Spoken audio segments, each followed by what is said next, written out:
وهذه ولا اسرائيل كتحمي المغرب. لا اسمح لي، اسرائيل ما تحتاج المغرب.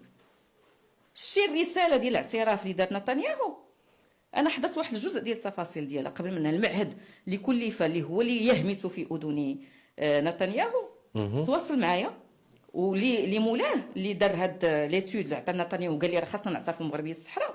دابا راه السفير ديال اسرائيل في واشنطن، وهو غابه حاخام وعنده علاقات قويه مع ترامب.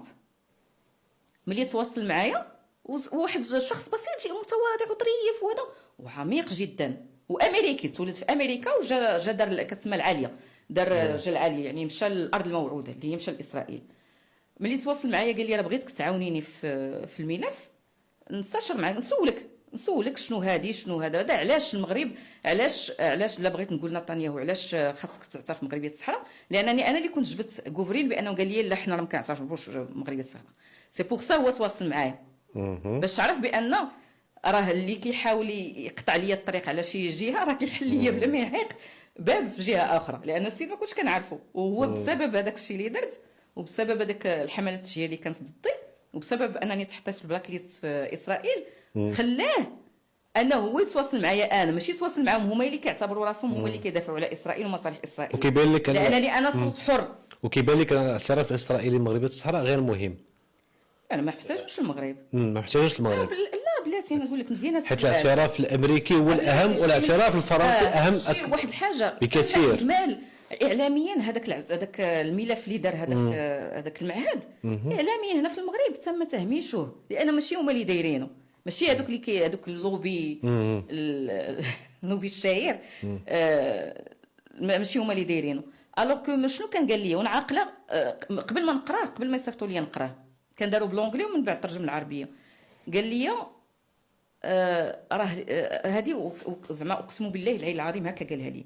قال لي راه لصالح، لا قال لي لصالح اسرائيل اعتراف مغربيه الصحراء، وهو راه كاتب هذا الشيء من بعد، انا قالها لي اوغالمون من بعد كتبها. قال لي واسرائيل من تحتاج للمغرب امنيا للحفاظ على امنها، وكيشرحها علاش كيشرح الحركات الارهابيه، كيشرح الساحل، كيشرح المصالح اللي كاينه ديال اسرائيل وديال الامارات وديال قطر كاينه في ديك المنطقه، وبانه يجب بان، وقال حاجه اخرى، قال بان ما قالش غير اسرائيل، قال بان تقويه المغرب سوف يعود بالنفع امنيا على اوروبا وعلى امريكا وعلى اسرائيل، راه ماشي غير اسرائيل بوحدها.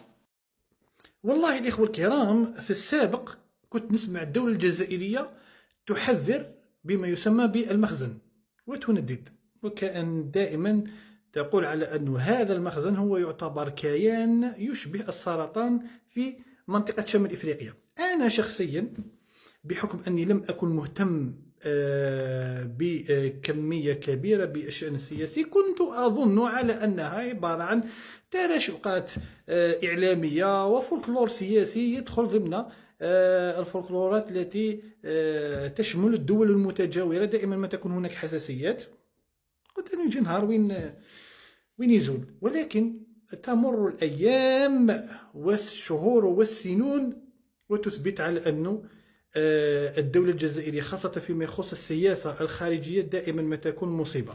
على الرغم من تعاقب الرؤساء والحكومات، دائما ما كانت السياسة الجزائرية الخارجية دائما ما كانت ثابتة، وإذا كانت هناك سهام موجهة من قبل الجزائر لأي دولة فاعرف أن تلك الدولة هي دولة مارقة، ومن يجثمون على الحكم فيها هم أناس يعتبرون عرابي الشر في تلك المنطقة.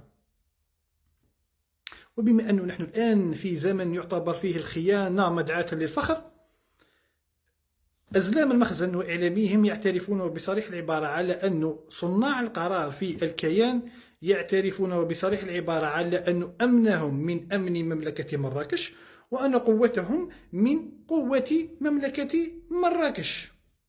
سبحان الله. وأنا هنا أستحضر مقولة الحسن الثاني الذي قال، وهو يعني في سب للجزائر، يقول ليعلم الله مع من حشرنا في الجوار. وأنا أظن على أن الحسن الثاني كان متلب سجن جزائري كره من النظام المخزني تلفظ على لسان الحسن الثاني. لذلك سوف أستعير هذه المقولة وأقول ليعلم العالم مع من حشرنا والعالم العربي المسلم الذي ما زال يدافع ويؤمن بالوحدة العربية ويدافع على القضية، قضية الأمة الهوية والقضية الفلسطينية، ويؤمن بها مع من حوشرنا.